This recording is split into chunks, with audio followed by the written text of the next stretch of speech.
Appreciated. Mwah. Oh, we're live suddenly. Whoa, there we go.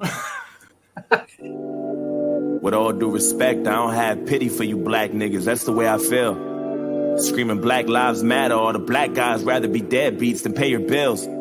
Yelling nigga this and nigga that. Call everybody nigga and get a nigga mad.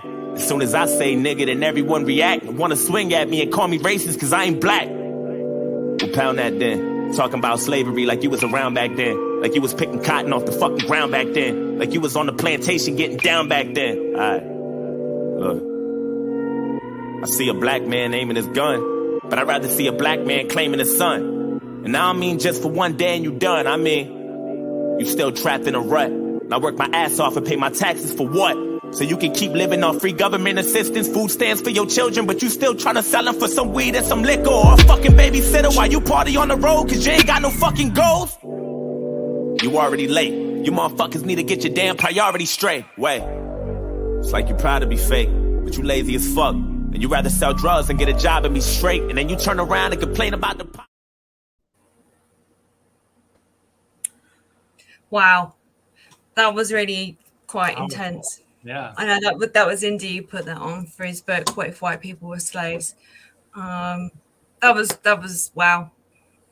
That was really intense, Indy. Oh, I mean, Indy's taking over.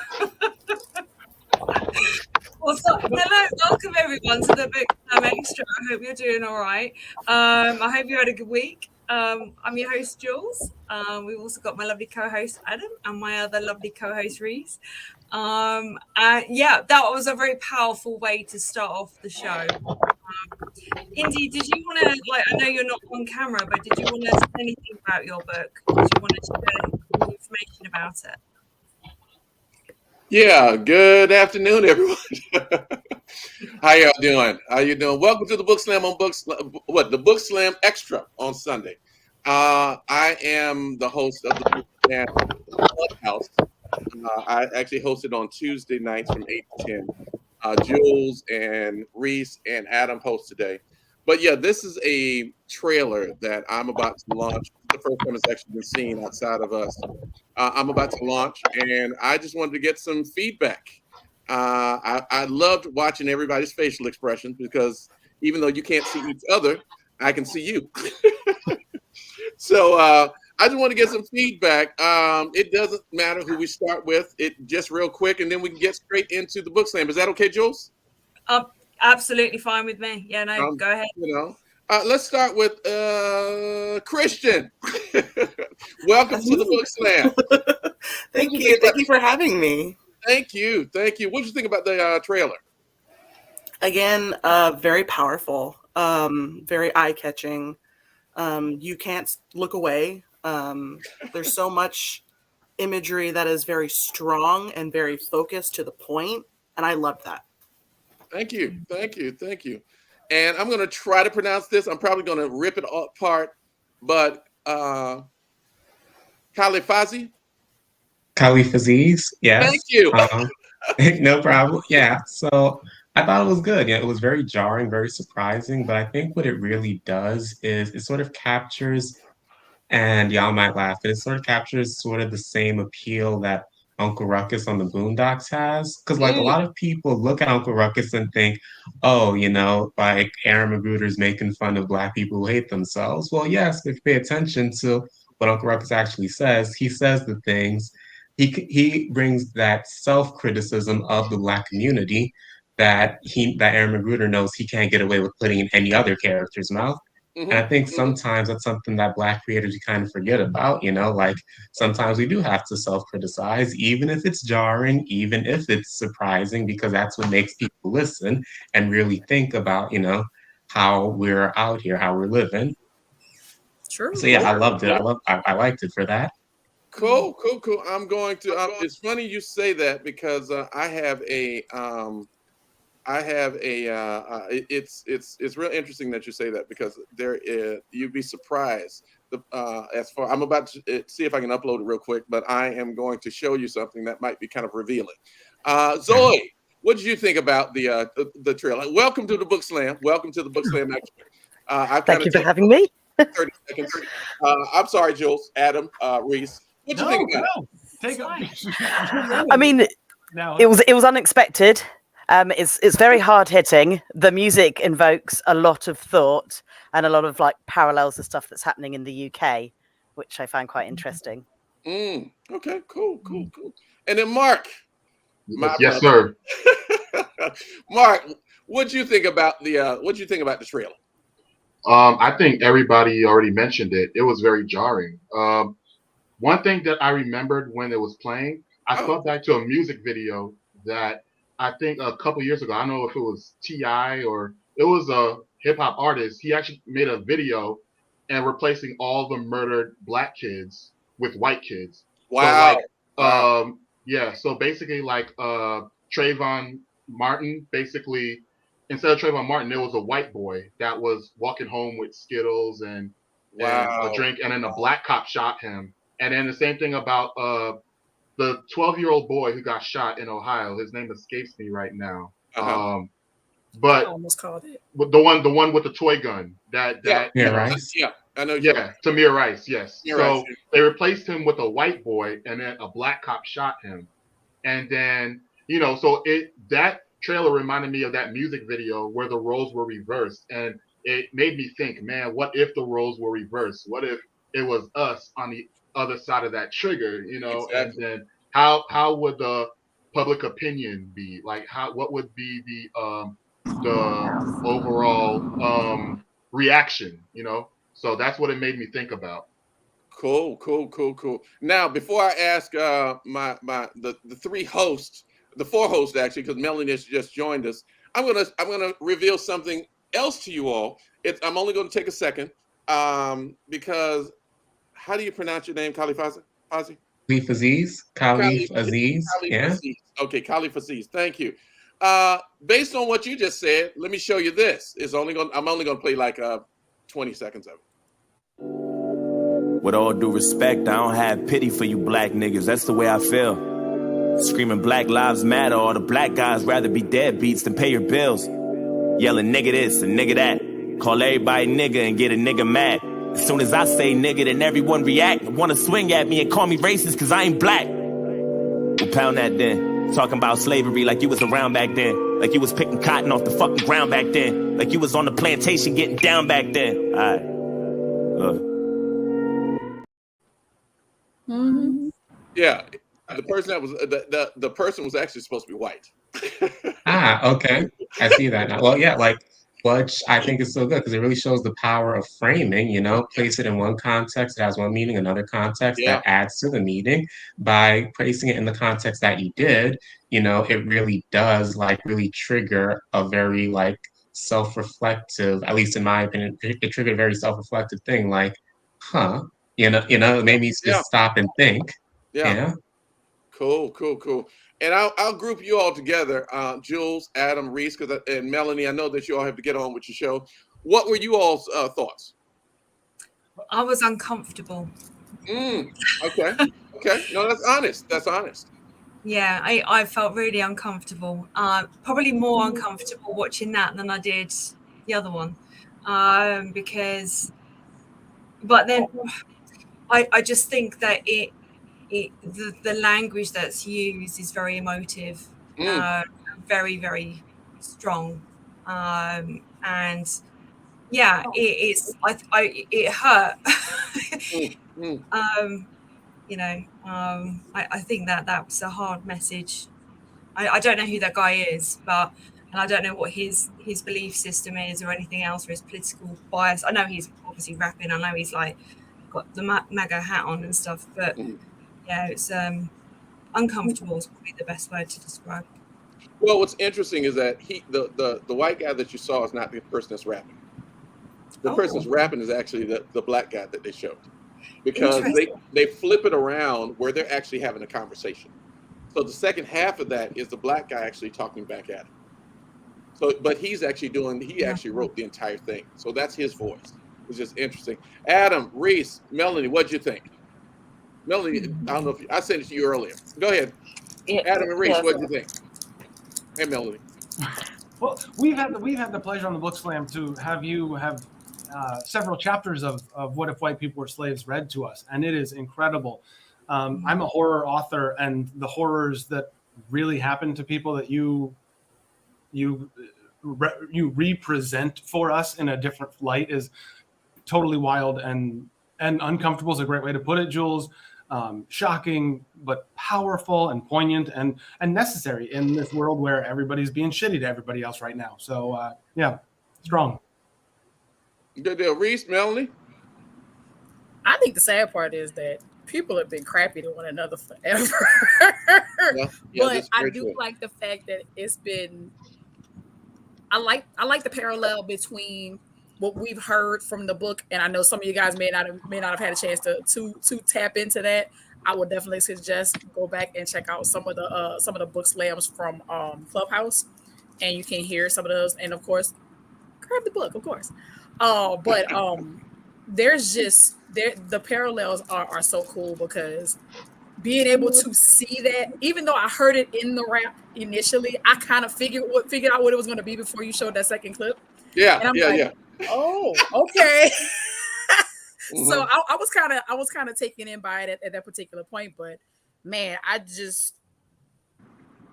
love that parallel. I like to see that opposition because it actually shows you both ends of it, and it really makes you think. I got you. And last but not least, the voice. Melanie, what'd you think? Hello. I'm not sure if you guys can hear my voice as well today. I'm actually riding along, but I just like Jules and Adam and Reese all said, it is a powerful message, and it does evoke emotions.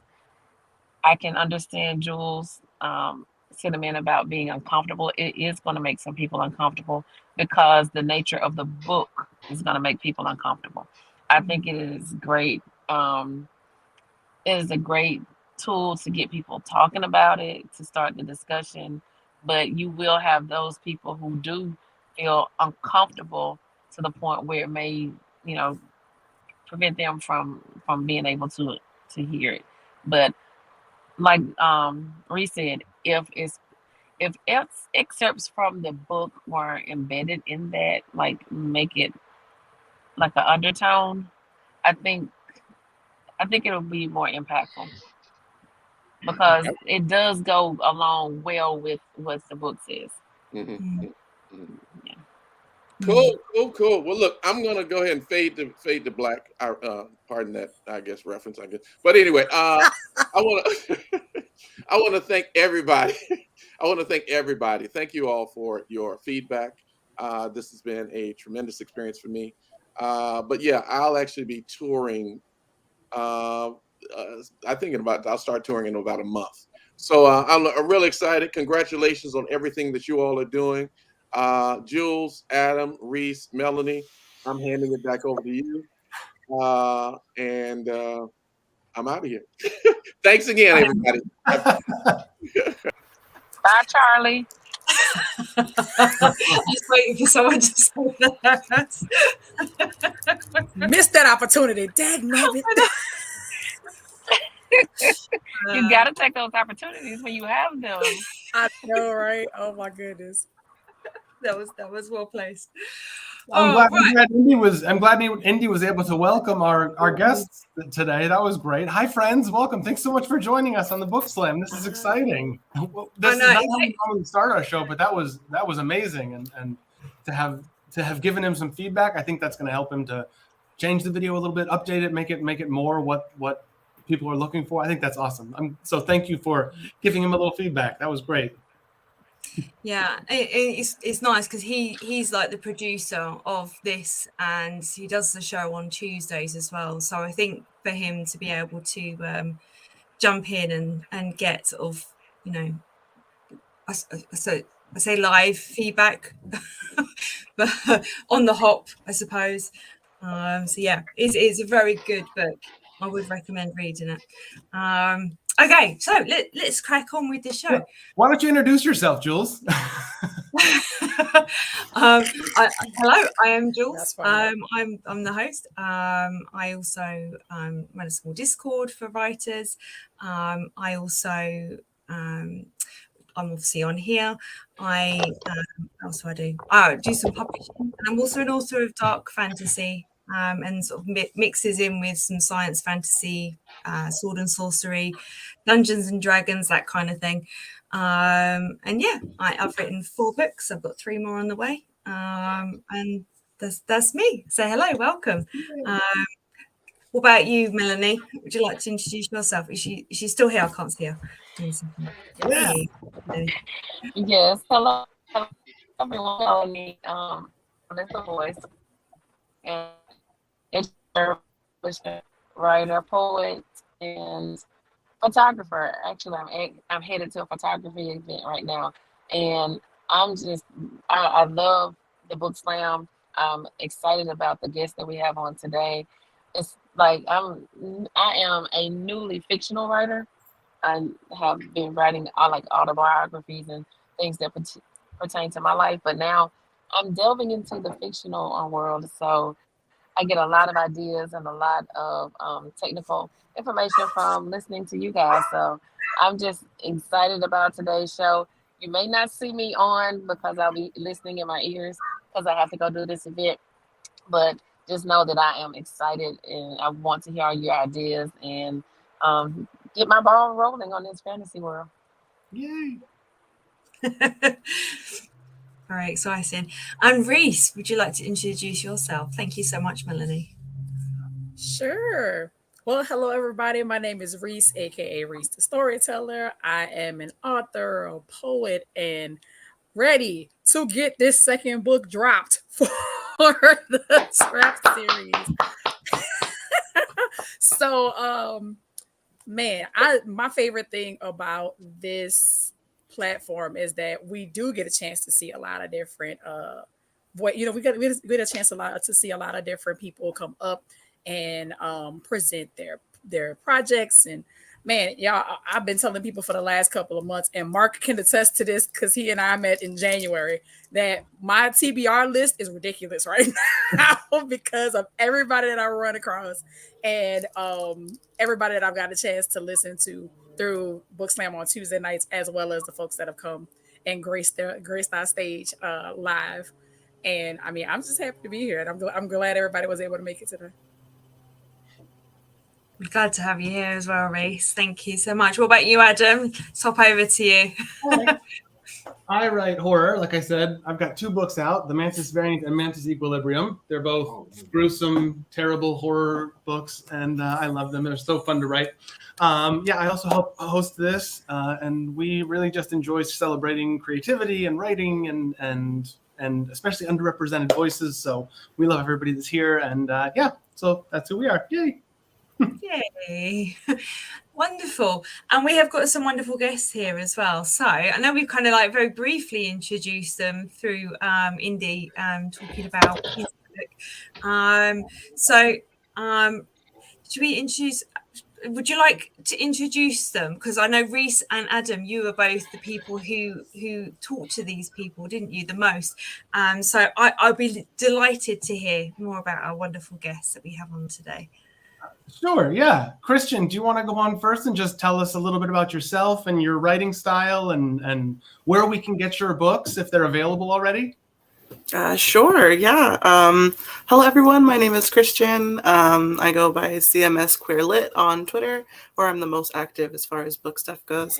I am currently still writing. I have not finished my first draft yet, but Grail, which will be my debut novel, has kind of been in the works for a couple of years.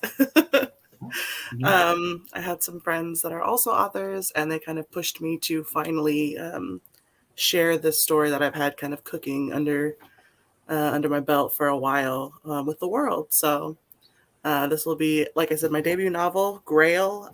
It's going to be a sci-fi thriller kind of vibe. BIPOC cast, queer cast, and it's truthfully a story of family, whether it be found family or blood. Family is what you make of it, and it's just all wrapped up in a cool little sci-fi thriller mutant bow. Hey, that sounds very exciting. does definitely sound exciting, and don't worry. I think it's taken most of us our debut novel to take several years, especially with the world building that you go on and the character sort of designing and developing that you do. I can't speak for everyone, but I know that my first one was about 4 or 5 years. So yeah, so you're doing better than I did. What about Zoe? Now, would you like to introduce Zoe for us? Oh, yeah, Zoe, you want to jump on and tell us a little bit about yourself now as well, and your writing, and again, if it's available, where we can get it? Yeah, so hiya, I'm Zoe. You can find me on social media as Let Zoe Spoil You. I am author, researcher, artist. So I write fiction and non-fiction. My non-fiction work is very much in the realm of the Japanese media industries, particularly the lost decade culture, which is the 90s in Japan. So anime, stage, and live action adaptations. I also write, a lot of research I've done over the years and spent time living out in that part of the world as well. When I write fiction, I write queer paranormal romance, which was my first novel, Song of the Night. But I'm now definitely going more towards straight up horror. My current novels I'm writing, The Writhing, and I've just suddenly gone blank when I put on the spot. I basically write queer horror, Lovecraftian, tentacles, teratophilia, demonic possession, that kind of bag is my world, which is also what I do for art. I call my art homoerotic Lovecraftian body horror. Wow. Excellent. That's awesome. Let's see some of those images at some point. That sounds exciting. Yeah. It does, definitely. It does. Very good. Thank you so much. It's a pleasure to meet you. And is it Khalif, or is that the way you pronounce your name? Is that the shortened version of your name? Because I've seen that Reese has addressed you as that. Is that okay? Yeah, Khalif. Yeah, Khalif is fine. Yeah, I'm Khalif or Khalif Aziz, and I am an Afro-surrealist writer. So I deal mostly in like Afro fantasy, or Afro horror. Yeah, I do fantasy and horror. Right now, I don't have any books out except for the sample chapter of my upcoming book. Sample chapter is called Asuki Suki Now, because that's what people say after they read it. And it's a sample chapter for a series I have about an all-Black magic school in New Orleans called Hidden Black Conjure University. The first book will be called Delinquents. It's in the editing phase right now, and that's the only thing I have like physical coming out. Everything else I mostly just post online. That's where I post my short stories, primarily, which I write about superheroes, fantasy, and of course horror stories. I have a series out called Obsidian Shards, which is an anthology horror. One story of which was actually turned into an episode of this podcast called Nightlight for Black horror writers. And yeah, that's basically it. My stuff can be found on my website, storybyka.com, or just on Instagram at KhalifAziz42. If you, what we could do is, for this goes out to all of our lovely guests today. If you want to put in the private chat all your links, what we'll do is we'll put them up on the screen for you and share them in the live comments as well, so you can sort of get your information out there for the audience. Okay. And we have, last but not least, we have Mark, who's been very patiently sitting, waiting for us to introduce him. Mark, would you like to share a little bit about yourself and introduce yourself? Yes, thank you. Wow, a lot of creatives here, especially in the fantasy horror realm. I mean, that's wow. I mean, speechless as to the amount of authors that's here. But yeah, my name is Mark Bosajor. My nickname is Black Cyrano, which is actually a moniker I've given myself recently, because I actually, even though I write urban fiction, I actually read a lot of Old English, a lot of English literature, and Shakespeare and Edmund Rostand are some of my author idols growing up, and I used some of their stories to help me create some of my stories, only using modern day vernacular. And recently came out with a new book, which is entitled Street Retribution. And Street Retribution is sort of like it's actually the continuation of my first two novels, The Preacher's Web and Adia's Ballad. Basically, it takes place in New York, where I'm from, and basically, it's about a preacher who is in a church community, and he's trying to preach love and forgiveness to a community that's ravaged by gangbangers, drug dealers, prostitutes, and he has to try to keep things afloat. And basically, in my stories, I go through each character and what they go through and their romantic interludes, and also some of the things that they deal with throughout these novels. So basically, I basically create a community within my novels, and I think that's what makes it so fun, because it's like my escape. And so when I write, I take my readers on this trip with me. That's why I call it a journey. And I want to shout out Reese, by the way, because Reese was the one that introduced me to this podcast. And I'm grateful, Jules, for you and Adam and Reese for inviting me. And she actually tried to get with me a few months ago, but I couldn't do it because I had so much, engagements between writing and day job, and also speaking engagements. So it's really tough. So I was finally happy to get the time to, appear today. So thank you.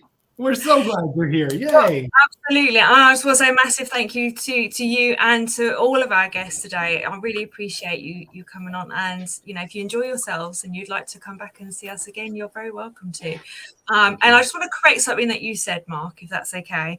You said that you... Uh-oh, Jules, we lost you to the Matrix. What just happened?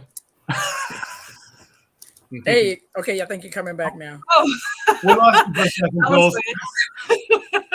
I just wanted to correct something that you said just slightly, Mark, because you said that you were in awe about the amount of creatives that were here and things, and that there were so many authors. You are part of that. You are also extremely creative, and you should take ownership of that and be proud, because what you've explained with your book sounds absolutely amazing. So because there's fantasy and horror, and it doesn't mean that it diminishes any other genre any less. It's just a different genre. So I really I want you to correct that and start believing you are creative. Love celebrating creativity, all of it. Yeah, absolutely. 100%. So the theme that we're going to talk about tonight, I've kind of left it fairly open, because everyone has their own perceptions on scenes, and everyone has their own styles, and I think it's really important to celebrate that. And I wanted to sort of look at things that everyone can have an input on, that is going to lend itself to their own creativity, and that is how we write scenes. And writing scenes is obviously like the bread and butter of our stories, but how do we actually make our scenes interesting? How do we make them engaging? How do we get our readers to be directly involved? So what I would like is, if you would like to do some reading from your book that kind of lends itself to a particular scene that you feel would really showcase a particular aspect that you're trying to get across, or a message that you're trying to send the reader, or something that you feel could be quite destroying to the reader, or whatever you feel like that in that sense, I would love for you to do that. That would be amazing. What you're just saying right now is great. Mark, what you were saying a minute ago about making community in your book, I loved that. I've never heard that saying before. No. That was beautiful. And that I think is a major part of creating a good scene, is having a community of characters that interact, or either hate each other or love each other, whatever they're going through. Oh, that is a great way to put that. Community. Oh, yeah, I'm stealing that. Because the more we write, like the more books we come up with. By the way, I've written 8 books and working on a 9th book right now. Wow. So the more books you write, those characters become part of you. Those characters, you actually start to love the characters. You actually start to feel the characters. You get the same emotions as your characters. So it's true when they say they become a part of you, and they really have. Over the years, as I've grown, they've grown. So that's why I call it a community, because, it's I'm one with them. So I feel what they feel, and then I grieve with them, I rejoice with them, I love with them. So that's why it's, and as writers, I believe that it brings out the genuine, how do you say it? It brings out our characters as being genuine. Like, people can relate to that. People can relate to relationships. They can relate to family. They can relate to friends. They can relate to struggle. They can relate to growth. So that's what makes it powerful. And I've read other contemporaries, other authors, including my dear sister Reese, which I finished reading her book, and I am also anticipating part 2, because her book kept me up many nights, wondering what's going to happen to this character, that character. So, and I've given her feedback on chat too, so she knows. Ooh, that's awesome. Yeah. Doesn't that feel so good? Yeah. That's awesome. Oh, man. But Mark's right. A lot of times, I think as authors, we tend to, because we're so sensitive about our craft, we tend to forget that we have a big part of the building those particular scenes is showing the emotion of your characters. I was writing a chapter for the new book the other day, and I was literally sitting there crying in front of my computer, and I'm like, I don't want to do this right now. But it was just a part of the process. Everything that was happening within that scene, I felt what was happening in the scene. So it really does make a difference. So when you're able to really pull that out of yourself, then it shows in your writing. It really does. And you know what's the toughest part of that is when you're in speaking of that, when you grow up with a character, it's really painful when you get to the point where you have to kill the character off. I made it does, because he grew up with you, and then unfortunately, because the story asked for it, though, there has to be a story arc. There has to be conflict. There has to be some type of situation that other characters can grow from, other characters. So there has to be a sacrifice. Endings and beginnings that lead to other things. Yeah, exactly. So in order for something to begin, something else has to end. So it's painful for me, but I have to do it. So. Yeah. And Reese probably knows, because Reese got street retribution, so she knows. Ooh, there's so much. In my ones, I've got a character who, because I'm quite interested in mental health and trauma recovery, so I've kind of embedded that in my stories. And my main character in my dark fantasy series, she does some really dark stuff in book 2. And it's about how she recovers from that. Is there a recovery?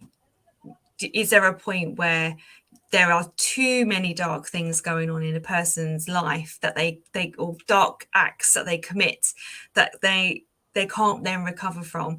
So a lot of my stories centered on her in terms of how she manages that. And yeah, I agree. I think you do need to have conflict, and you do need to have death, and you do need to have situations which are difficult, and sometimes situations that you can't get your character out of. Exactly. Yeah. And that's what makes for a classic story. That's what makes a good story, in my opinion. Because basically, and many other people may agree with this too, if you have your character think or reflect, especially your main character, something, if someone around him dies, like a loved one or a family member, or someone suffers loss, all of us here have suffered that at one point or another, so it's something that's, again, relatable to the reader, and it's relatable to people, so that, okay, I went through this, but I see that this character went through that too.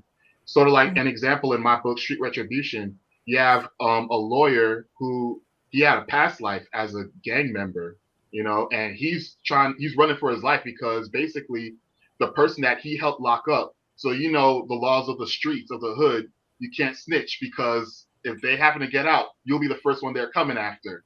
So basically, he finds that he has a contract out on him, and he has to try to live his life, do his job, but at the same time, his head is on a swivel, because he sees people around him being slowly eliminated. So, that's where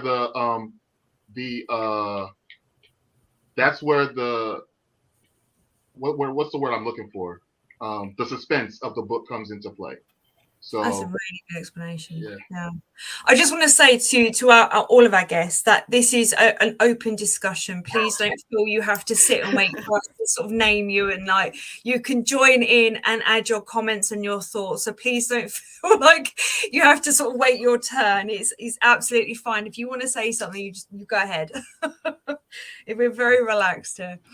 What about, I mean, that is open to everyone. What about you guys? What do you all think about the importance of how scenes play out in books, and what is relevant and what's not, and what makes a scene engage the reader the most?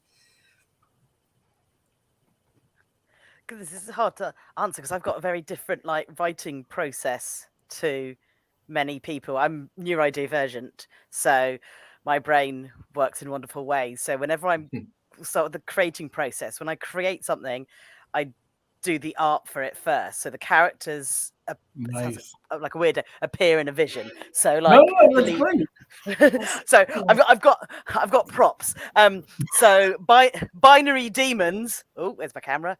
So I basically the character appeared like one of the monsters from the horror, like he just he turns up in my head, and then so I draw them all out, and I have artwork of monsters and characters and things, and then they tell me their stories, and therefore I just write what they've told me. So I sound a little bit like a crazy person, but there are other voices that's all of us. That come.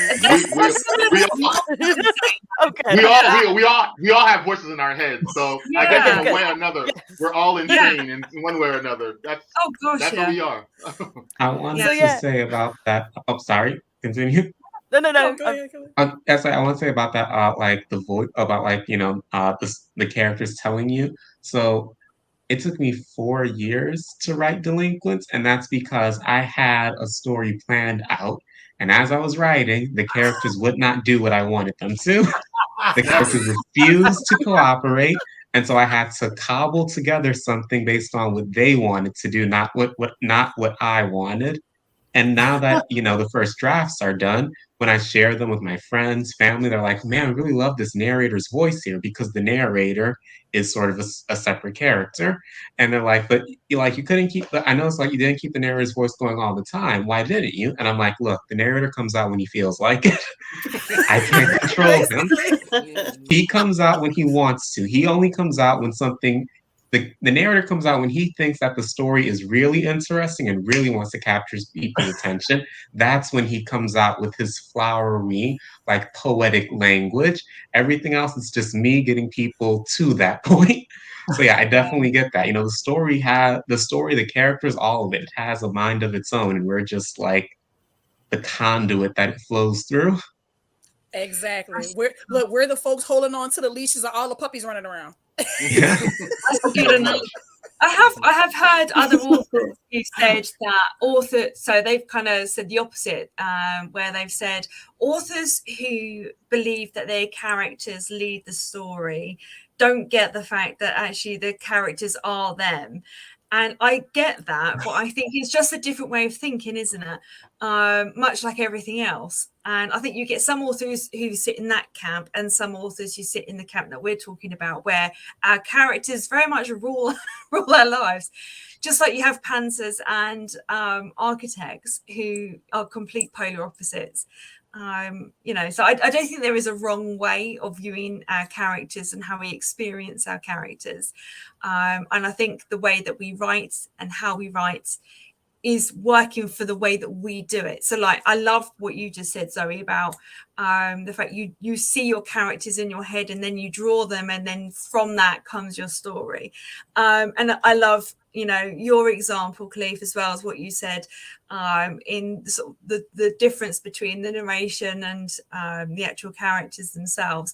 And obviously, Mark, as well, your take on it too is really interesting, with the way that you've kind of embedded such a creative way of telling a story where you're building a community with your characters. I am very interested to hear what you have to say, Christian, as well, because you haven't spoken about it. You're so I'm hoping that you're going to get away when I would say anything. I know, sorry. I'm a little quiet. I'm trying to work on that. Real quick. Khalif Aziz, the way you describe your narration as like a character, I'm really hoping that you will read a little bit of that to us, where it flows into that poetic stuff and then move. That sounds awesome. I will. Yeah. That sounds great. And yeah, Christian, I wanted to ask you, since you're in the middle of the writing process right now of your book, what is something that you're doing to sort of tap into creating interesting scenes for you? Is it more character based? Is it more action based? Is there a lot of world building? What have you been working on? It's a lot of character interaction currently right now. The lore has been building for quite a long time. It's gone through different iterations, a lot of changes within the characters themselves, because I already kind of had an idea of what I wanted Grail to be. And when I say years, I think it's like 10 years. Like, I've been working on Grail and the lore for a long time. It's, just to summarize, it's dystopian. There is a cataclysmic event that has happened. This is the world rebuilding. The outside world is uninhabitable. We all live in biodomes. And there are, of course, the nicer domes and the domes that are not as nice. And the effects that the new world outside has had on humans, and that's where our mutants come in. And that has always kind of stayed the same. And so building that world was a little easier. It was just taking these characters that I've created and finding out how they're going to interact, how they build this family, how those who are not part of that family, what their impact is to my little group of very traumatized people. So a lot of when I start a scene is dialogue. How do they talk to each other? How does this individual person construct their sentences? How do they talk visually? Like, do they use their hands a lot? Do they just kind of sit there and use a lot of head movements? Do they gesture with their whole body? It starts there. I build the character in this scene, and then how does the next person that I have in the scene interact with that? And then the scene kind of builds itself around this character interaction more often than not. So awesome. And with same thing I said to Khalif Aziz a minute ago, we're looking forward to hearing from everybody to read. If you're up for it, we would love for each of you to read a scene or two of your works. That would be so wonderful. That would be absolutely amazing. Yeah. Now, here's the question. Who would like to go first? Feeling brave enough to have a go. Go on, Mark. Well done. Yeah, Mark. All right. Let's do it. All right. So to kind of introduce this, I'm going to read a scene from my most recent book, Street Retribution. And this is like one of my poignant scenes. I'm sure when Reese probably read it, she was like, oh my gosh. But so why is he doing this to me right now?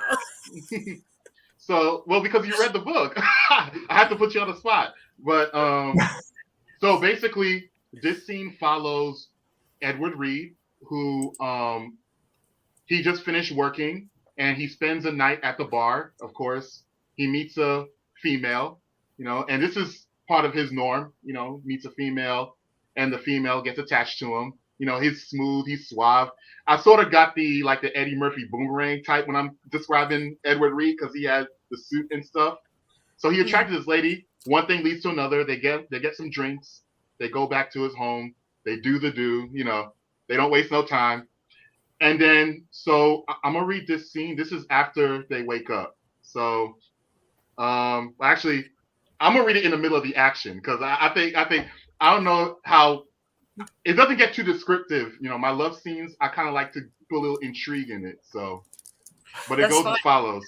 hang on, before you start, what I'm going to do, Mark, I'm going to put you on the screen so it's just you, so you get to have, the whole presence there. Hang on a second. Okay. There we go. All right. So here it goes. Guiding her into his bedroom, he softly placed her in bed as he licked her petite body down, causing her to moan uncontrollably. Her moans increased as his hands rubbed her clitoris with regularity, and after a few minutes, his mouth decided to go downtown. After a while, it was her turn, and Edward's eyes closed as he clenched his fists to prevent himself from busting too soon, as Jackie's mouth continued working its magic on his erected penis. Finally, he entered her and continued grinding in a rhythmic motion as her moans and his heavy panting filled the air. "Fuck, don't stop. Keep going," Jackie yelled, as Edward grinded in and out willingly with a desire to satisfy his female counterpart. Then Jackie briefly surprised him by pushing him onto the bed and started mounting him. For about 5 minutes, she was riding him with every intention to make him explode.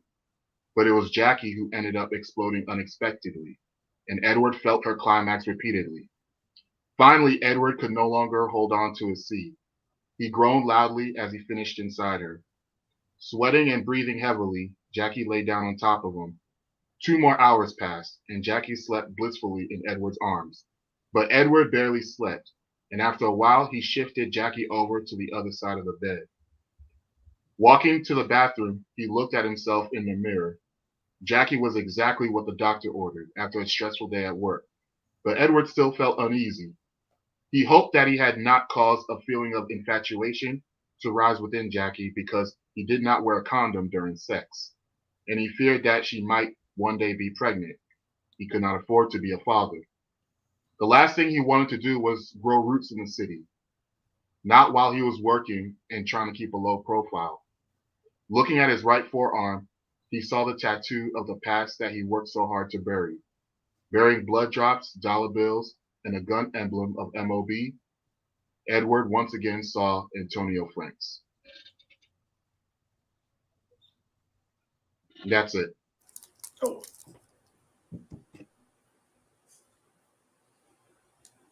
Awesome. Hang on. Sorry, I malfunctioned my end. 1 second. So, was that good? Did you like it? The screen. There we go. What did y'all think? That was really good. Wait, Adam, you're amazing. Look at Reese's face. Because I read this already. Look, because I read this already, and I'm sitting there going, Lord, here we go. I love a good sex scene. Listen, look, Mark knows about my stuff, but he has no idea how crazy it gets with these conversations. So yeah, we're all in. We're all for the spice every day. But I think the most poignant part of what I read was when he, after it was done and she's sleeping on the bed, he goes to the mirror and he looks at the tattoo that reminds him of who he once was. Because you got to remember, he's trying to be a whole new person. But when he looks at the tattoo, man, I used to be a gang member. And I look at myself, I don't see a lawyer. I don't see an accomplished man. I see someone who's on a lower rung of life, someone who's scrapping, someone who has to survive, and someone who is used to performing acts of violence. This is who I used to be. Imposter syndrome. Yeah, imposter syndrome, exactly. So that's what I wanted to paint for the reader. It wasn't just a spicy scenes, and believe me, that I kind of let my imagination run with me. But it was the scene where he looked in a mirror and he saw another person. Sometimes we could look in a mirror and we don't know who we really are. Like who are we really?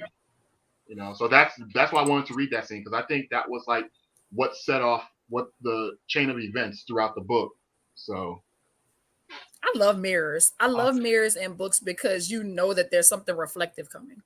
And it's crazy because I don't even think we realize it as authors sometimes that we put things in place, just like Jules was saying, is something in your scene relevant or irrelevant? Sometimes the smallest thing can make the biggest impact on that particular scene because it draws you in and it puts you in that place and you're watching this person or you're seeing it through your own eyes. So I thought it was dope. I know Risa. Risa's probably what she gonna do? What? Nah, I'll play. I thought it was really interesting about the tattoo because tattoos are very personal and carry quite a lot of meaning for most people, and people have very strong opinions about them. You tend to have people who like tattoos and people who don't, and not very many in between. And so by having a tattoo that reminded the person of his past or actions that he had done or people that he had somehow hurt or injured along the way through his own journey through life must be a really painful reminder, and would either make him become hardened to his own emotions and shut them away because he can't show that, because that's not what you do, because that's what he's learned, or crumble into himself. And that was really interesting, the fact that he could have gone that either way. And it's I'm interested to find out how that happened. And the thing is, because Edward was actually the reason why he had to reflect on himself was because he was a witness to a murder, or a so-called witness. He was actually at the scene of a crime where a young lady was murdered years ago, but he actually got away. But still, he was with the person that actually committed the crime. You know what I'm saying? Like, he was actually with the organization that did it. So even though he got away, he still feels guilt that he didn't stop whoever committed the murder. So that's why he's self-reflective, and that's why he's, man, who am I? I mean, here I am. I'm living this lifestyle. I thought I transformed, but really I didn't. In deep down, I might still be the same person. So. Well, and I love the dichotomy of going from something very intimate to something very solo and personal. That was a cool transition. Also, that's a good point. That to have something, your readers are focused in one direction, and then suddenly you hit them with something else. That's good. That's what keeps them guessing. Yep. That's what keeps them guessing. You got to keep them guessing. I like the fact that when you've got a character that is quite deep and there's layers of ambiguity there in terms of whether that he or she or they sort of in the good realm or the bad realm, or somewhere in between in that sort of grey realm where they do bad things but good things as well, and are they bad or are they really good? And it kind of keeps the reader really chugging along with what the characters like, because no one is purely good and no one is purely evil. So and at the beginning, people don't know if Edward is good or bad at the beginning of the book. They just know him as a lawyer. They just know him as a businessman, really. So I wanted to kind of put the reader in a place where they have to kind of figure out, the only way they can figure out is if they keep reading. So really, I want to keep them engaged and say, okay, keep reading and find out if he's good or if he's, if there's some darkness to him. So that's a real juxtaposition because. Oh, sorry. So go on, Khalif. Go on. Oh, yeah. I was just gonna say, what I really of course, not having read the book, but I remember while you were reading your main character thinking about his tattoo, my first thought was she would have seen the tattoo. If they're having sex, if they're naked, she would have seen the tattoo, and we don't get her respect. And I thought that was good because now it makes me think, well, he's thinking all this about himself. Does she think that way? My first immediate reaction would be, well, probably not, because if she did, she would have seen the tattoo, possibly recognized it, and said something. And so, I'm thinking, while he's looking at this mirror, thinking all this stuff about him, I'm thinking, not, dude, you're being ridiculous, but again, I'm seeing the imposter syndrome, despite knowing nothing about these characters. Just the simple fact that there was a tattoo that she would have seen. And she still agreed to have sex with him. She still agrees to associate with him. Whereas he's thinking, oh man, I'm a horrible person. She's like, hey, I just had sex. Yay.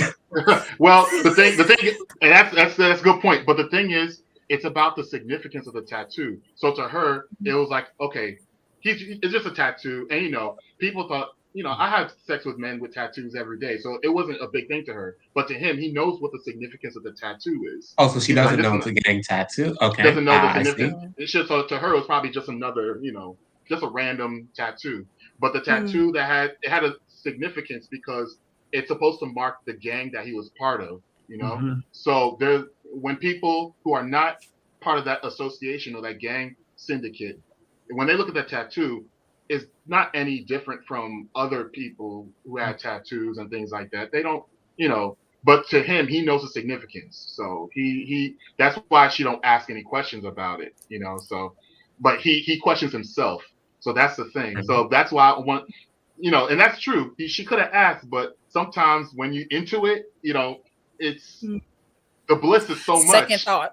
Second thought, exactly. And if you're used to seeing something, if you're used to seeing tattoos, you wouldn't have just glanced at it and gone passing. Oh, he's got a tattoo also, just like everybody else. My friends have tattoos. Right. So you know, it didn't matter to her, you know, but it mattered to him, you know, because he's been trying to change himself. So leave that behind. Yeah. The juxtaposition of the fact that he's a lawyer and also was in a gang. You know, normally when you mention the term gang, it conjures up in people's mind, you know, a particular type of gang and gang ethics and that kind of thing. But then also lawyer triggers the same sort of thing where you've got, I don't know, like Suits, for example, the TV show, where you've got them being ruthless with their clients and also the people who they're fighting against. They're actually like two sides of the same coin to a certain extent. You know, there's still almost like that sort of sociopath. That's a good comparison. That's a good comparison. That's very good. That's my take on it anyway. Well, that's good because that's a very good take because basically leaving one gang to join another, and he's part of a lawyer group too.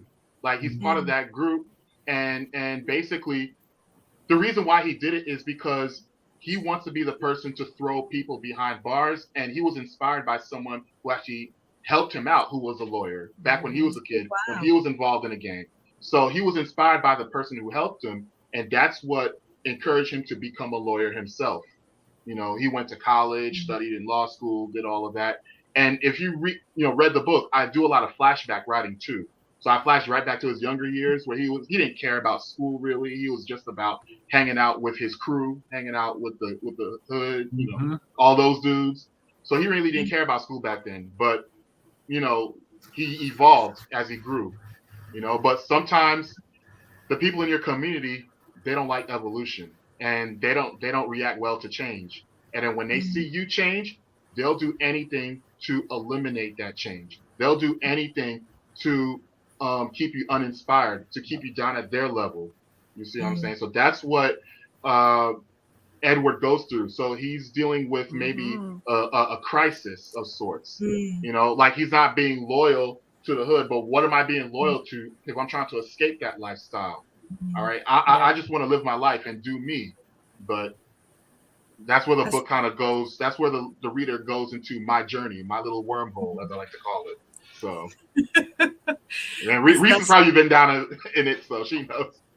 And it will take you up and down and around in circles. You're gonna probably sit there in the middle of the book and go, you know what? Let me go back because I missed something somewhere. I missed something somewhere. I'm going back and let me come back to this point.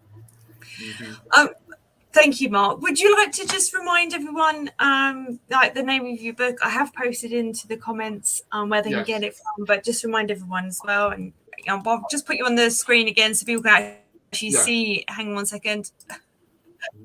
There we go. All right. So my book is Street Retribution.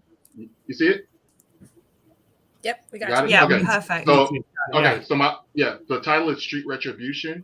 And like I said, it's actually a continuation of the first two books I've written in my series, which is actually called the Black Cyrano series. So I named it that because there's a lot of characters that I use from those first two books that are. So you can find it in Amazon or Barnes & Noble online, or even the publisher website, which is totalrecallpress.org. But I would recommend going to Amazon or barnesandnoble.com to purchase the book. Okay. Awesome. Wonderful. Awesome. Thank you so much. I got the right button this time. All right. Thank you so I much. posted the links in chat too. So. Okay. Oh yes, perfect. And I posted them up on the live comments. Wonderful. I'll repost that for you in a moment. Okay, so who would like to go next? Genuinely don't mind. You can volunteer or I'll select someone. I'll go. Well done, Zoe. Oh, well done, Christian. Go on, Zoe, but you can go next as you were first then. So what I'll do is I'll pop you on the screen. You can tell us a little bit about your book, read a bit from what you've got, and then we can have a chat about it afterwards. All right?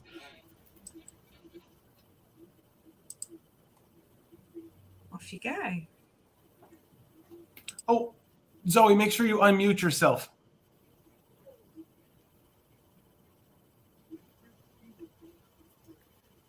Oh, look at me. There we go. Perfect. On technology. I am not a tech person. Right. So I'm currently writing my latest novel, which is called The Writhing, which is based on a short story I wrote called Writhing Mind. Basically, I'm very influenced by Lovecraft. I absolutely adore the realms of horror and madness and something beyond and something kind of corrupting one's mental space. But I'm also very much into teratophilia, so I have a real thing for tentacles. So I am combining my worlds of a cosmic horror, of the like falling into madness, of something otherworldly, but also this otherworldly thing being a semi-erotic experience. But is that also rather bad for the human condition? And I've centered this around the gay community because that is the community I am part of.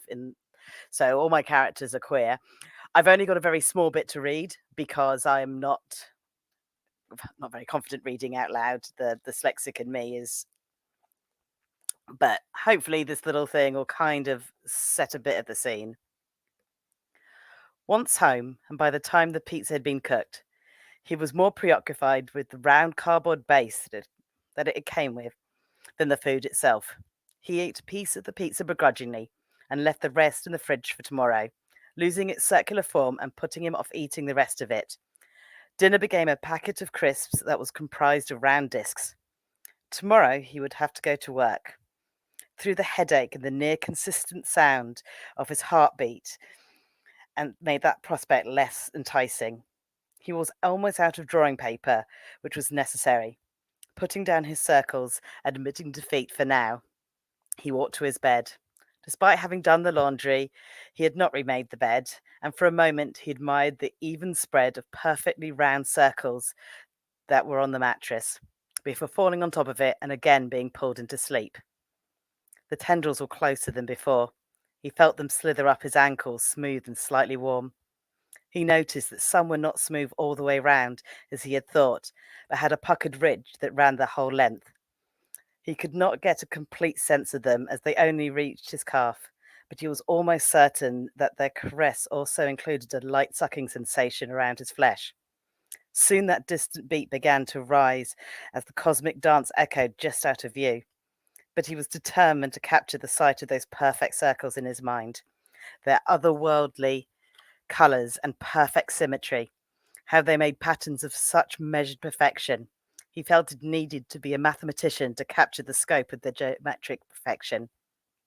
He woke with his heart still thumping out a strange rhythm, and with what felt like an itch just below the skin of his skull. Something was scratching at his thoughts, an idea, a realization trying to make itself known. Not bothering to change out of his clothes, and without even a glance at breakfast, he grabbed what was needed for work and headed out into the early morning.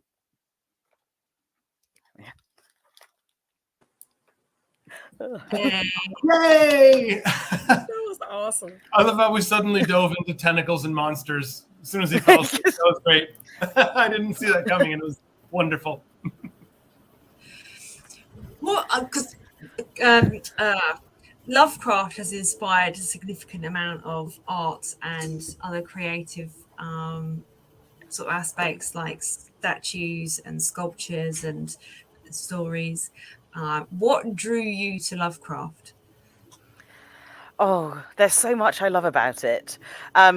He kind of has like two camps, the idea of madness and that breakdown of one's humanity, and that almost sense of like, is it reality? Is it not reality?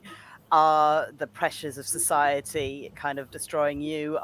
Is your interaction with society destroying you? The outsider, the inability to connect, and like that kind of like mental headspace. But then you also couple of it with this entire lore that there is something else out there subtly infecting and brainwashing and getting your reverence for it, but that's also damn creepy, and you just can't fathom exactly what like an eldritch horror could be.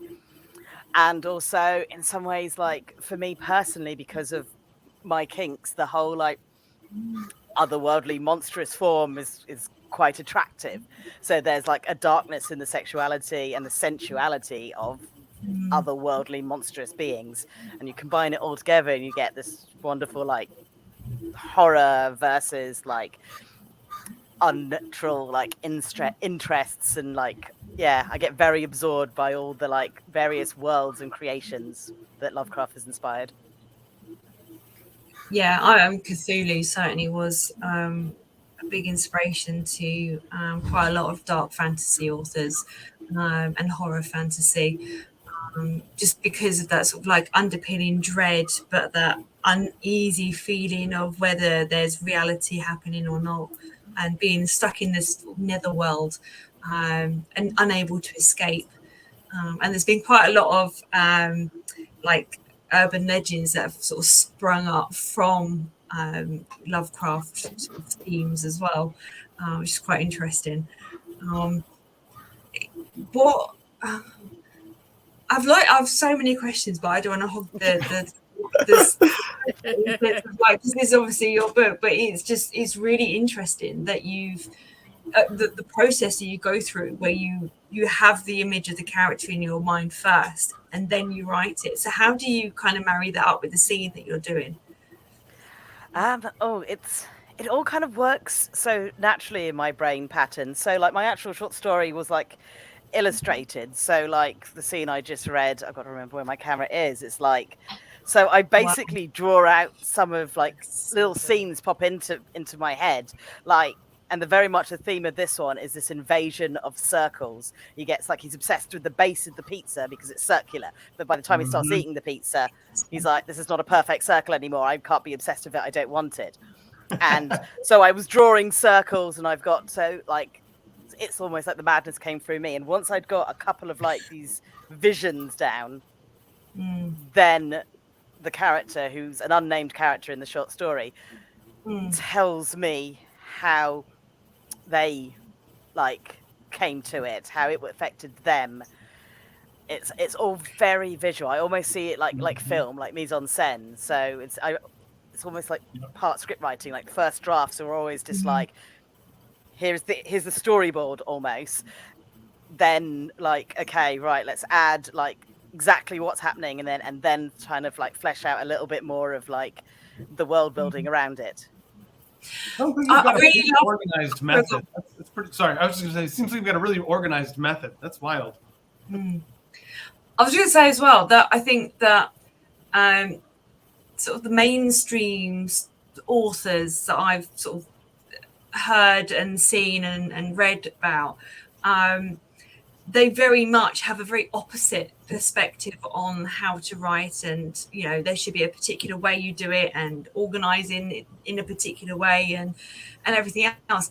And from not just from today, but from all the podcasts that we've done, that's not the experience of any of the authors that we've had on here. Every author that we've had on here has had a really unique, intimate relationship with their characters, which have led them in some way or another. And although we're all completely aware that they all come from us anyway, they do become otherworldly entities. And so the way that you're describing it, and the way that Khalif described it as well, in terms of the fact that characters talk to him, I think it really kind of comes away from the sort of the mainstream way of doing it, and I think that should be really embraced. So says I. Thank you for sharing that. That was really good. Does anyone have any questions they wanted to ask? I just had a comment. I was in the room with you, Zoe. Like, seriously, with this particular character, I'm literally feeling these tentacles crawling up my leg while I'm sitting here listening to you, and I'm like, oh my God, what is happening right now? I kind of like this. What's going on here? Giving inspiration for Adam for his second book to do with his first novel that he wrote. New character. Yeah.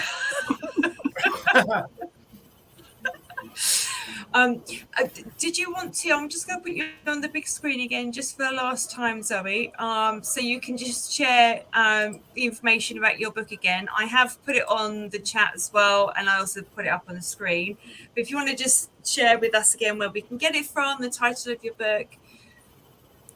So the short story is Writhing Mind. Best place to go is I've got all the links on my Twitter, which is at Let Zoe Spoil You. Sorry, I'm saying too much.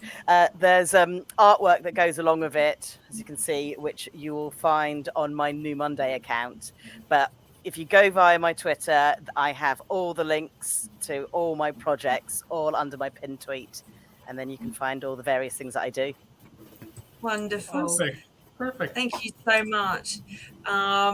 Yeah, and be sure to go and check that out. That'd be awesome. Thank you so much, Zoe. Okay. So, Christian, as you are the next volunteer, would you like to... Yeah. Put you on the big screen. Okay, so before I read this passage, just a little bit of context.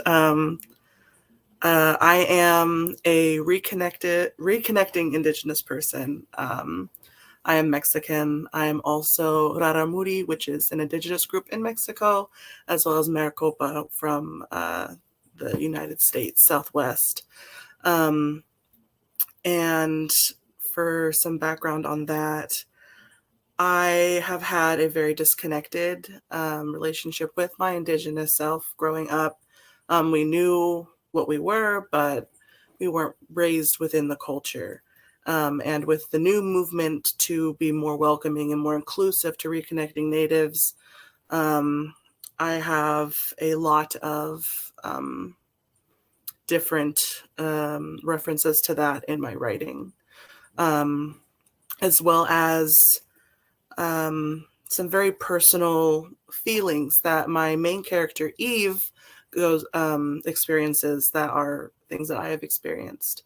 And in this scene between her and her brother Adam, they are seeing each other for the first time in many years.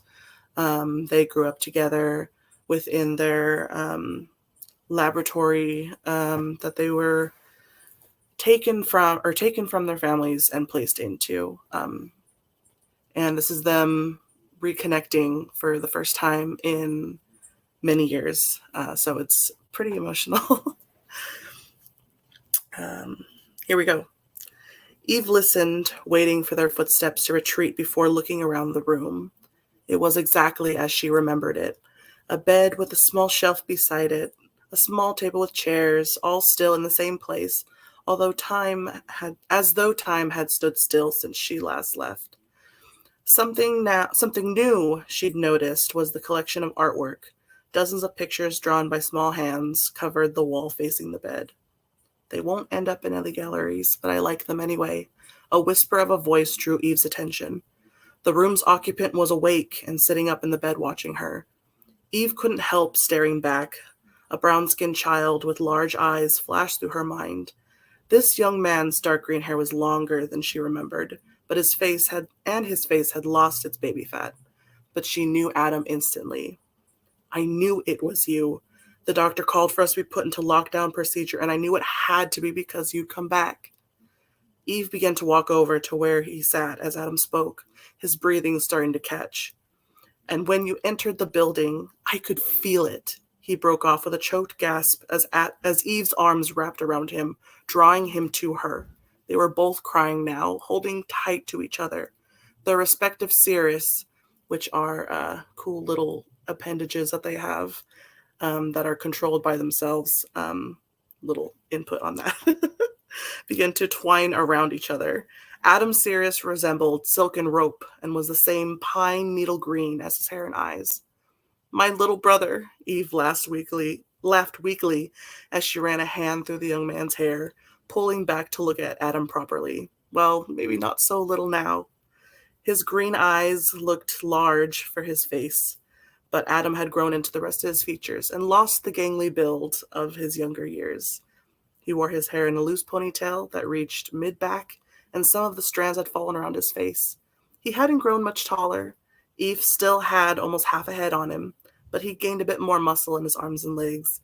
It was both comforting and strange that he hadn't changed more.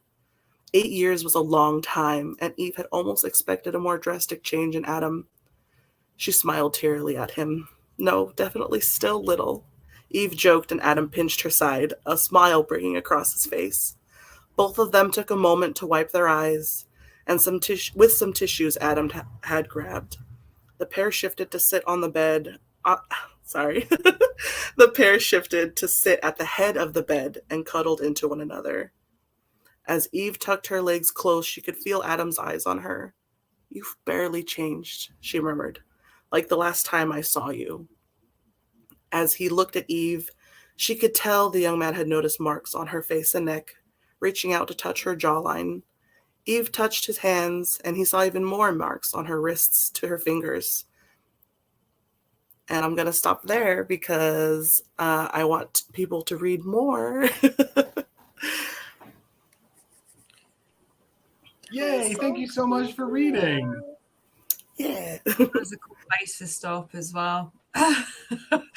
Definitely needs more. Hang on. Sorry, I'm trying to do the right buttons. Oh, no worries. So we've got Adam and Eve. Yes. I see what you did right there. I didn't see it while you were reading. I'll admit I didn't even see it. Adam and Eve, I got it. Yeah. Along with all of the indigenous influences and all of that, I have a lot of religious trauma. So a lot of this is not only the reconnecting indigenous and wanting to bring that to the forefront. It's also a kind of outlet for that trauma. There's a lot of that interpieced. A lot of characters that have biblical names. Grail in and of itself. After the Holy Grail, there are a lot of that too. Little bits and pieces. Yeah. Can you tell us more about the special appendage that they have? Yes, the cirrus. Right? Those were very inspired by an anime and manga called Elven Lied, where they have they're called vectors there, and they are extra appendages. And for the cirrus, I wanted them to be those extra appendages, but for each new human, as the mutants are called, NU human, I wanted them each to be specialized for each character. As I described, Adam's, his are like silken rope, and they have a strength to them, they have a force to them. Eve's, which I did not go into, hers are like ribbons, so they can be sharp, they can cut through things, they can widen, they can narrow. They each have their strengths, and that reflects in their cirrus. How big are the appendages? However long or wide they wish. There's a lot of freedom there. So there is a scene that is in book 2, Grail is a duology, where Adam makes his ropes large so he can use them as kind of a like a flail almost to burst through a wall. Wow. But also, where do they come out of? Action in there. That's cool. But also he can make them small to play cat's cradle. So there's very much a however much energy they want to expend is what they can do. That's really cool. That's really imaginative. I would never have thought of or even when we were talking about tentacles with Zoe's work, that never even crossed my mind that you could do what you've just been describing. It opened my mind to a whole range of possibilities of tentacles. Yeah. Where do the extra limbs come out? How do they extend from the bodies? So it's different for each person. Again, very personalized. Eve's come from the small of her back, almost where a like an OB ribbon or OB belt would be, where the bow would be in the back. That's kind of where hers would come. I use the term unfurl because they do kind of unfurl out. And for Adam, his are his upper back. So what they will do is they will kind of just, they don't manifest per se. I believe there is like a kind of nigh impossible or invisible slit opening, for lack of a better word, where they kind of unfurl out and they can be retracted back in. Okay. I have another character where theirs is at the base of their neck. So while they wear a stealth suit and stuff like that, there is a gap between the helmet and the neck of the suit to enable their cirrus to be used. Wow. Cool. See, I'm visualizing all of this. I'm like, yo, it's so like, cinematic. I'm not trying to see it. Yeah, I'm trying to see it. But yo, that idea is dope, though. I mean, that is like, no doubt. Is there a reason why they're in different places on their back? Is there like something that's like genetic thing or some mutation thing that means that they come out differently, or is it something else? No, I just chalked it up to each person is different. Their cirrus is different. Their like a person's hair or you were creative with it. Yeah, no, that's awesome. That's just very individualized. Because I figured while they are mutants, there is a gene that makes them the way that they are.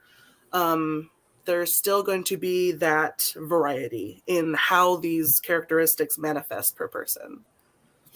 I take a sense of like gene splicing. Like when I think about that, I'm thinking like, you know, gene splicing, like when they, you know, different genes, and then with the mutant abilities, it just creates like that's what my mind is thinking. I'm like, wow. I mean, that's crazy. Like when you think about that, you know, because everyone's, like you said, everyone's different. So I guess depending on where your gene pool is at, you know, they can come out from different areas. So, you know, I just think that takes a lot of creativity, though. The creativity is off the chain. Yeah, that takes a lot of creativity. Yeah. I'm getting both Zoe and you, Christian, have just got some really amazing sort of like artistic spark in terms of how you're designing your characters. You know, and I completely agree. It's so creative what you've done. And it really brings to mind, there's certain like computer games like Dark Souls as well, which have elements of that in it as well, which is sort of bringing back memories for me. So that's a compliment, by the way. One of my author friends who inspired me to write is very big into Souls games. So I can definitely see the comparison with some of those aspects. Yeah, it's, and actually that those types of games have the most, I would say, the most sort of creative part of it where you've got characters that look completely different to a human. With there's aspects of them that make them non-human, like in one way or another. So yeah, it's really cool. Thank you so much for sharing. Did you want to just sort of spend a moment? I'll put you on the screen again so you can just tell people again where they can get your book, and when you're going to be ready. The point when we're ready. Yeah, we are. Yeah, I definitely might have to cop a copy of that. Oh yeah, for real, for sure. So as I mentioned before, still writing, still working on it. First draft is not quite ready.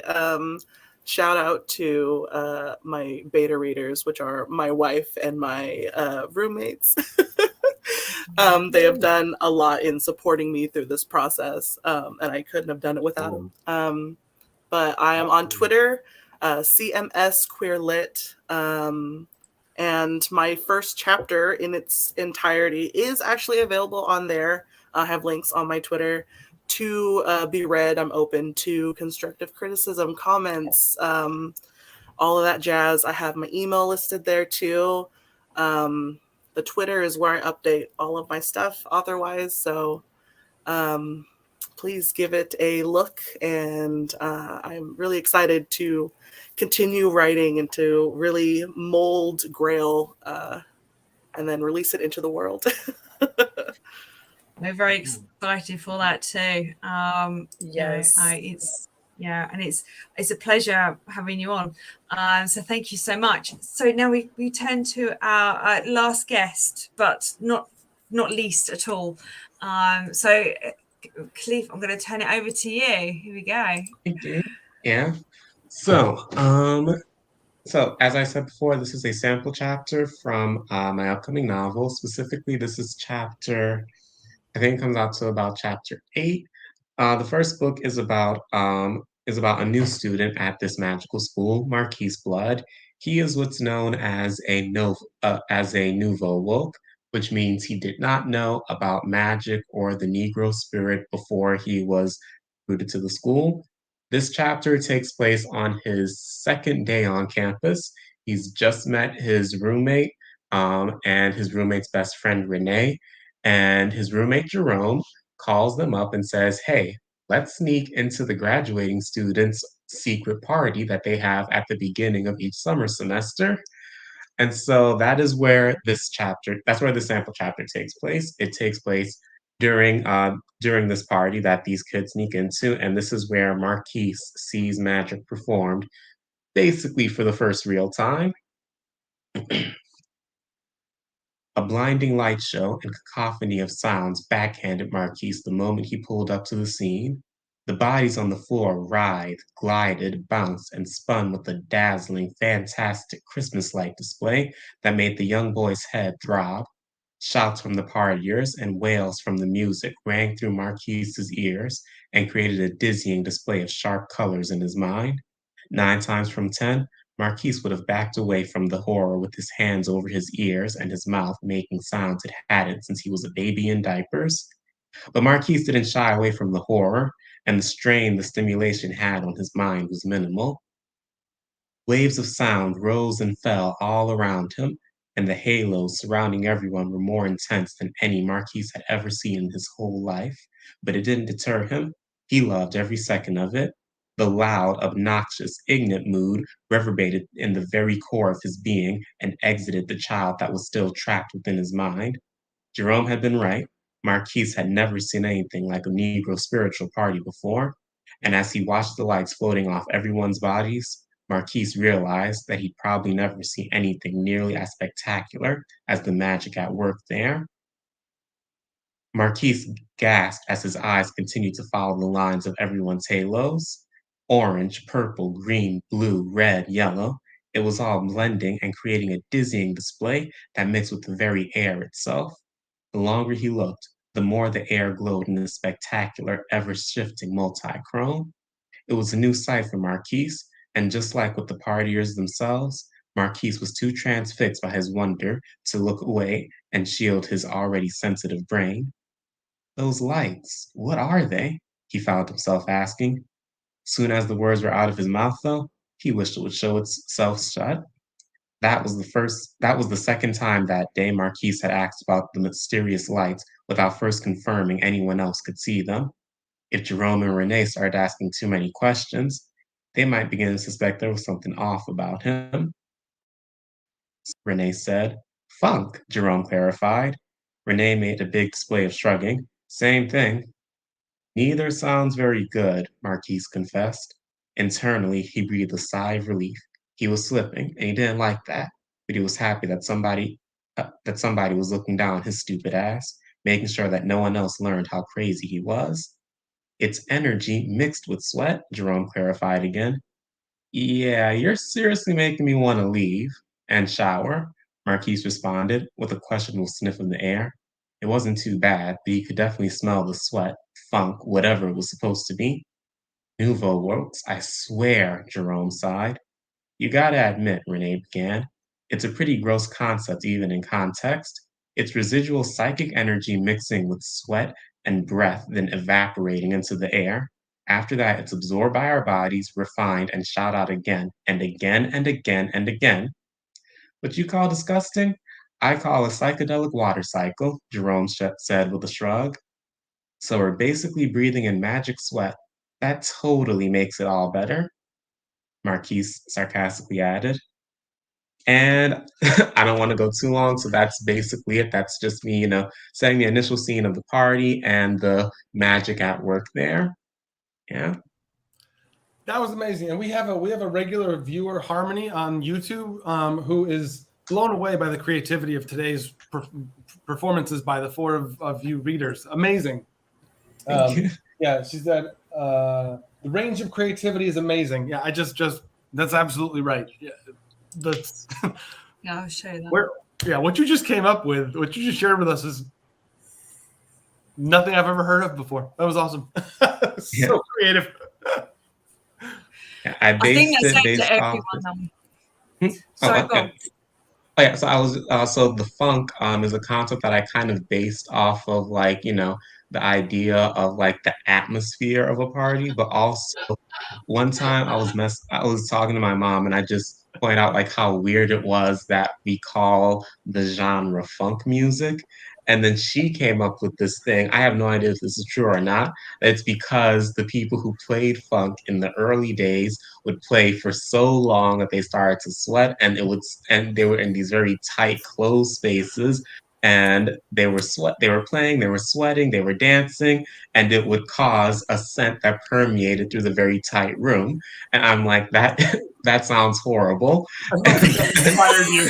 I have no idea how true this is, but yeah, when I was coming up with, trying to really capture a very, Black, culturally informed magical system, I'm like, okay, what is going to really set this apart from anything else? And I'm like, oh wait, yeah, make the funk something magical.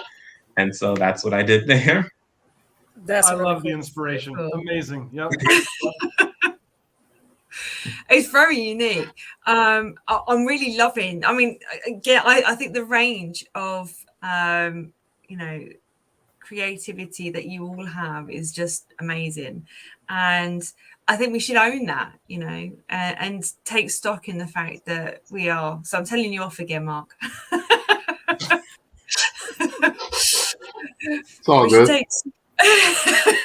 In a nice way, take stock of that, and I think it's amazing. I think it's really interesting as well that we all draw from our own experiences when we write, and our culture too. And I think that's really important that gets embedded somehow, somewhere. And I think also good deliveries, everybody. You all read beautifully, also, and I noticed. I can't remember. Somebody rolled their eyes at one point while reading, actually adding some acting into your performance. It was really good. It was really good today. So thank you, everybody. Yeah, and reading in this format can be quite daunting, and quite a scary experience. And so I thank you so much. Now I just want to sort of go back a little bit to the sort of theme that we're talking about today, if that's possible. In terms of, and this is open to all of you, including Reese and Adam, when you're writing a scene, what takes precedence? Is it what the character is wanting you to do, what the reader's expecting or not expecting, or something different? Ooh. I suppose that For me, it depends on if it's like an action scene. Like if it's like action, then okay, you know what? Just start with the action, If there's an atmosphere, then I start with the atmosphere of the scene. And quite often, for delinquents, that's what I did the most. I started with the feeling of where they were. First chapter of the first book starts in the middle of a fight, then there's another chapter that starts off in the middle of a fight, and just starting off with the atmosphere first, and then leading into that. But then, of course, where the characters take over is when it's more of those like in between moments, like in between plot points where you kind of have to focus more on the characters in order to keep people engaged, and you're like, okay, how does this character get to like, I don't know, this locked door? Well, we have to lead them there. And while you're trying to lead them there, the characters are like, yes, we're walking. Oh, what's that over there? Yeah.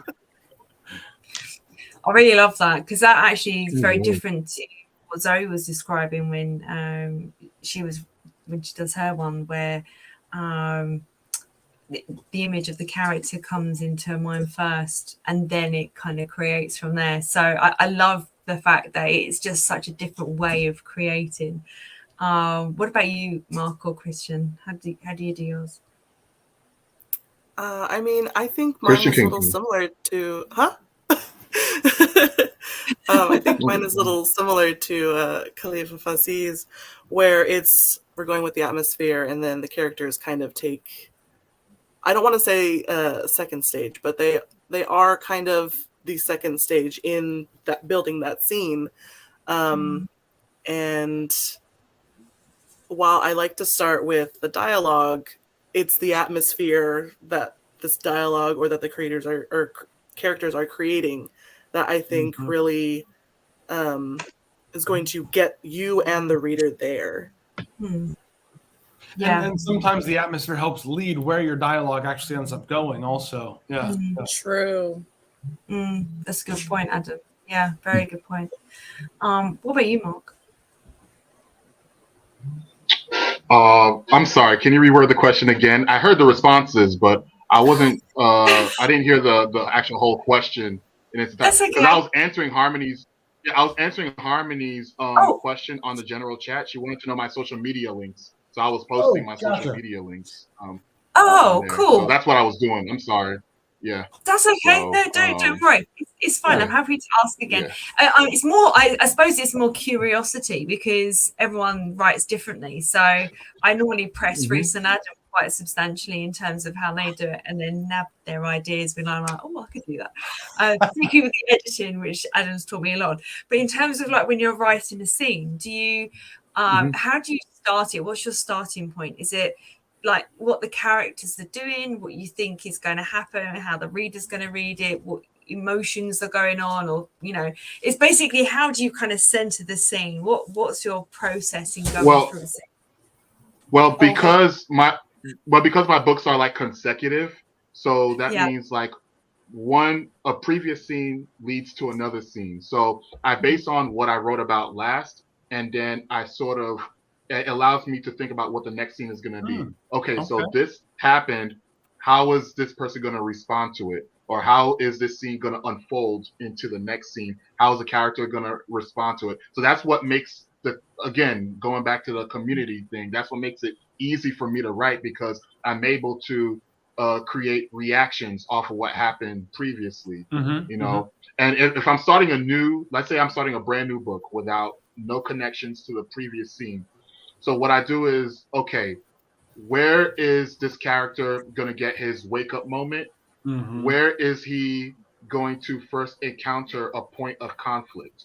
And then after that, how is he going to deal with that conflict?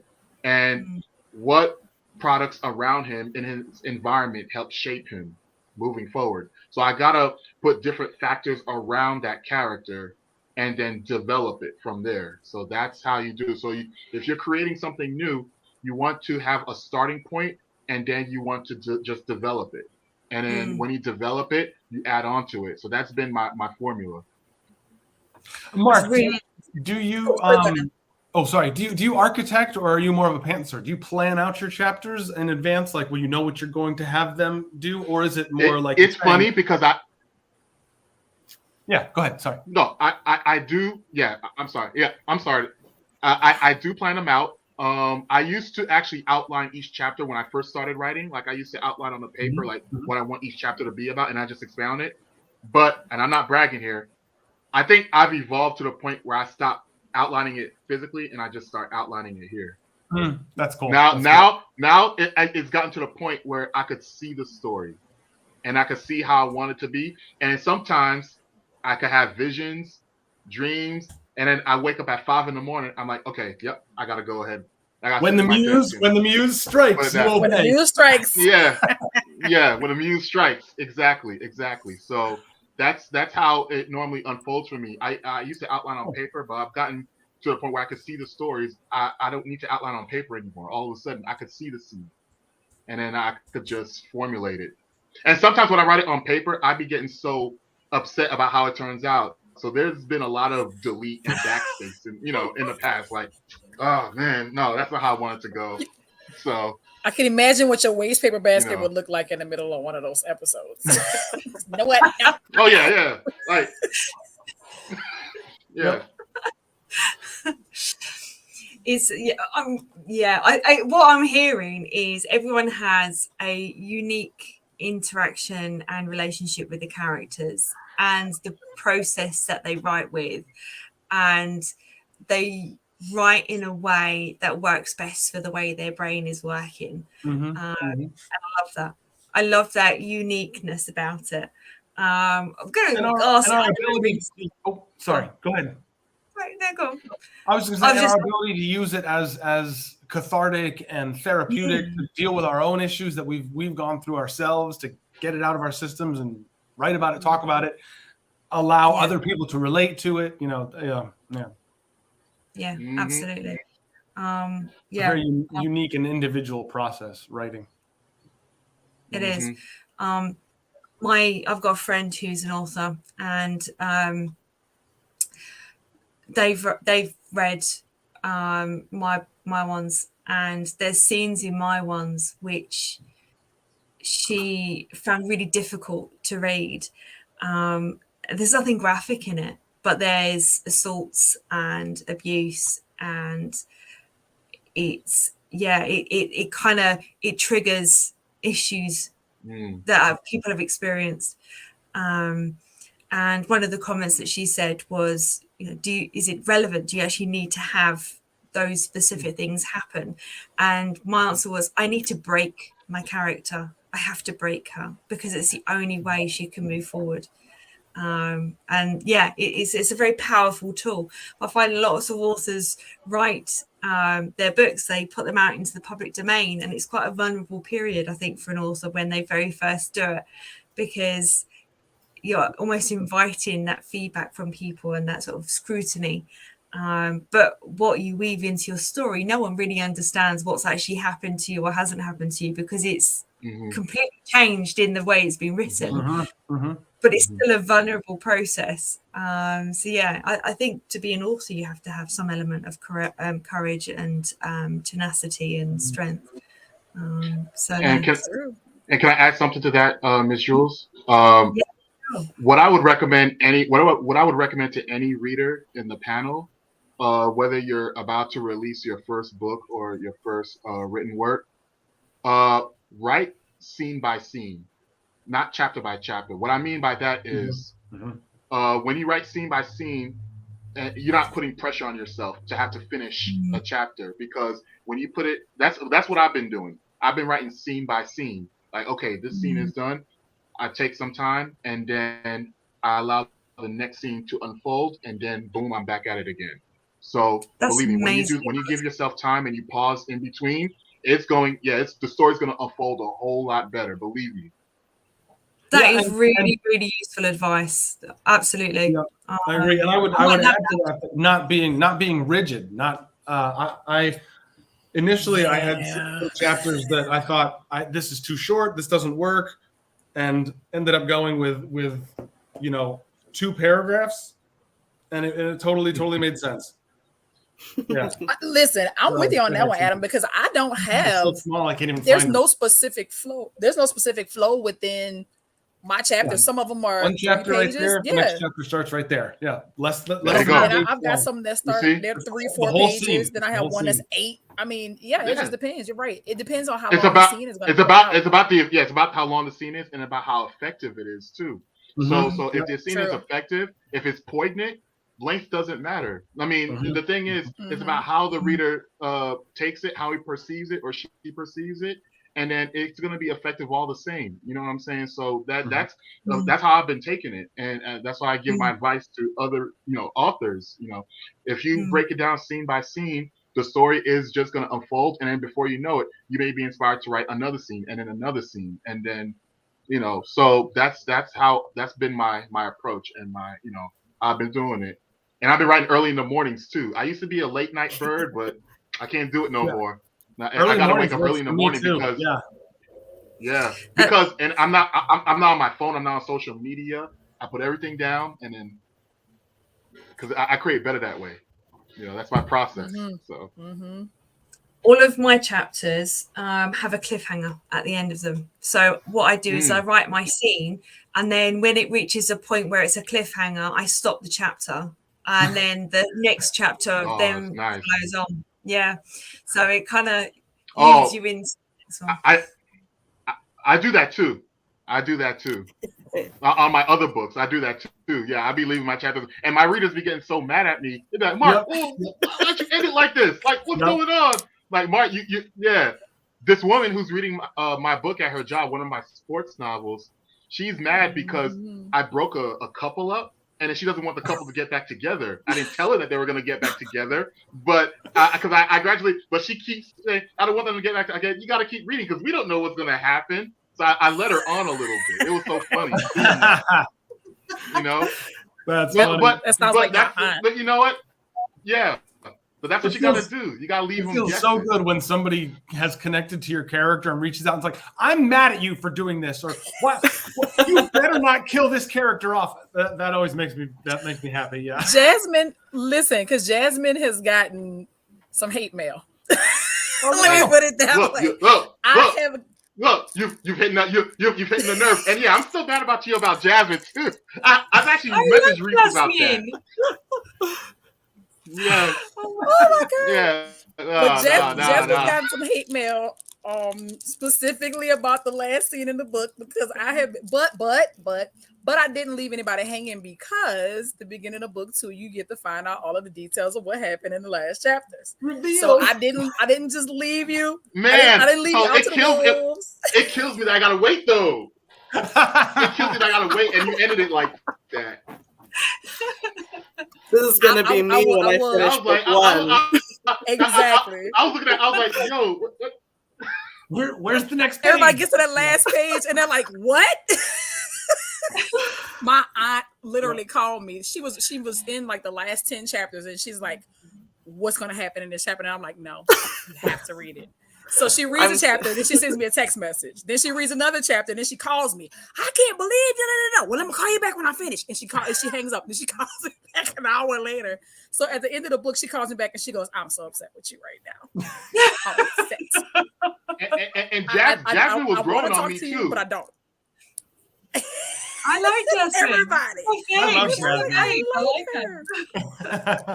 I tell you one thing, you do get a chance to see a lot more of her vulnerability in the new book, which is why I was sitting in here in tears in the dark writing the chapters the other day. I'm like, why are you doing this to me, Jasmine? Don't do this to me right now. But yeah, it's there's a character in my book too. There's a character in my new book that I'm currently writing. You're gonna see his vulnerability too. Yeah. And it's going to be the character that you least expect. It does give you. Listen, I read. Everybody got a soul. Oh yeah, exactly. That's true. Listen, I watched and read Rambo, and I'm like, oh my god, that guy, he's hurting so much inside, and my husband's just like, he's a psychopath. What are you talking about? Yeah, and I'm like, yeah, but he's doing it because he feels like this, and you put the poor man, and he must be so sad that no one wants him, and blah blah blah. And my husband's just like, my old husband was in the army for 22 years, and he was just like, okay, Jules. So yeah, no, I really empathize with Jasmine. I like her. She's a good character. All right. I think we've come to a nice happy end. I think that I've had a really good time listening to all of your reads, and your feedback and your input has been amazing. I think it's been really helpful. And there's been at least one thing that people can take away that will help them with their writing process, or even when they're reading a book and they want to sort of understand the book at a deeper level, and sort of get into the author's head, so to speak, in terms of how they write. So, thank you so much. And I just want to say a huge thank you to all four of our lovely guests today. Mark, Khalifa's, Zoe and Christian, you've just been amazing. And it's been such fun having you on. We would love for you to be a returning guest if you have us. Because it's just having guests who come on more than once, it's just such a nice platform, and I hope you found us welcoming and really engaging, and also we'd love you to join our Discord as well, which Adam will send the invitation. Yeah, Zoe and Christian, I'll send you the links, and Reese, you can send Mark and Khalif the links. That'd be awesome. Definitely. Absolutely. Yeah. So I'll explain a little bit about that. So it's a Discord service specifically for authors, writers, poets, and beta readers, and no one else. So if you're a writer and you write songs, as in like the lyrics and stuff, then you're also welcome. But it's a safe platform for people to just to share their ideas and sort of have a supporting area all related around writing. Yeah, and everyone's lovely, so there's no nastiness or horribleness on there at all. It's just a nice group. It's mostly just people we've had on this lovely show. Yeah. Exactly. It's small, but it's building, and that's the whole purpose of that, and also the purpose of this, that we are literally just slowly building a community. And should we talk about the competition as well? That we can share a little bit about that. Should I hand that over to you? Yeah, you always explain it so beautifully. I'll try and do this quick. Yeah, we're having the Danube Books first ever writing short story and poetry competition. It's a 1,000-word limit. And we're going to release all the winners in a compiled volume that is going to be published. And 15% of the proceeds will be donated to the Trevor Project, which is a nonprofit that helps LGBTQ prevent suicide prevention in the LGBTQ community. So we love them. We've supported them before. We have an open submission. There's no deadline right now. We're just waiting for people to put in what they've got. So short story, poetry, 1,000 words, and to get it all themed together, we want 3 things. And you can see in the picture. Oh, this gone. Never mind. You could have seen in the picture. So there's a magnifying glass Saturn, the outer rings of Saturn, and a wolf in the image there. And that's the 3 things we want to have celebrated in your writing. And we want you to present them creatively. It doesn't have to be a wolf. It doesn't have to be the outer rings of Saturn. And it doesn't have to be a magnifying glass. But those 3 things have to be in it. It could be names of a drink on a cocktail menu. It could be references to a sci-fi traveling through outer space. It could be something. We want you to be creative, come up with your thing. If you can fit these 3 elements into a haiku, I'll be very impressed. But that's what we want. Just bring in just 1,000 words. There is a $10 submission fee so that we can pay the people who are going to be the judges and reading all this stuff. And eventually it will be published. And so, that's, I think, most of the details. That is well done. And also on the screen, you can see the PayPal thing there. It's a different email address, but don't worry about that. It's changed. It's still the same thing. So, you can scan that in, and yeah, and I will pop up on the screen as well for you the email address to actually send your submissions to. I'll see if I can actually get it spelled correctly this time. That would be useful, wouldn't it? Now I've got to find it. It's now spell it wrong last time. Yes. Make sure you submit the correct spelling of the There we go. There it is. There we go. So you can submit it there as well. And yeah, so we're looking forward to that. So once we've got all of the submissions and we've kind of got a collection that we can get our heads around, then we're going to have our judges read it, and they're going to make final decisions about which which stories or poems are going to be making the final cut, and then they will be published in a compilation book, which is going to be awesome. So submit. I might have to brush up my poetry chops right quick. I might have to brush because it's been a while since I wrote any original pieces. That'd be awesome. That would be amazing. That would be amazing. Yeah. So any sort of genre is welcome, and all themes, as long as it's got those 3 elements, it doesn't matter. You can have it in whatever way or whatever format you like. So there you go. So I'm going to say a huge thank you to our lovely guests today, who are hopefully going to be returning to us soon. Again, massive thank you to my wonderful co-hosts, as always, who are always there to sort of brighten me up, and also are just amazing people, all over anyway.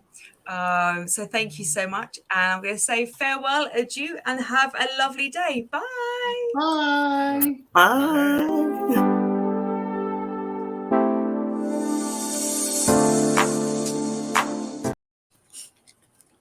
What happened to our